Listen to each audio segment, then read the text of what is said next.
Welcome to Blizzard Fire. We hope this video helps fire up your solution. You start by making sure your iPhone runs a compatible iOS and Bluetooth is active. This is why you stay on the Bluetooth screen. It shows devices in real time.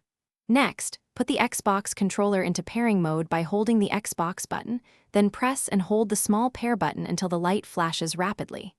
Once done, watch the iPhone list. The controller appears as Xbox Wireless Controller. Tap it to connect. You'll see Connected when pairing completes successfully. After pairing, confirm the controller shows as connected in settings because the system-level connection lets most games accept input directly.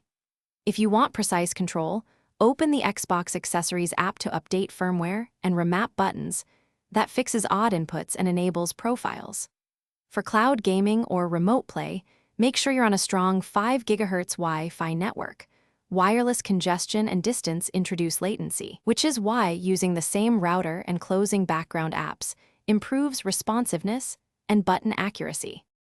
Finish by launching a controller-compatible app or game and testing every input, triggers, sticks, D-pad, and face buttons to ensure correct mapping and responsiveness. If you need hardware tweaks, use the Xbox Accessories app to disable vibration or load a saved profile. This explains why some games feel different without config. If things go wrong, try one key troubleshooting move. Turn off Bluetooth on the iPhone. Hold the controller's Xbox button 10 seconds to power cycle, then re-enable Bluetooth and pair again. That clears most transient issues. Thanks for watching. If you found this helpful, don't forget to like and subscribe.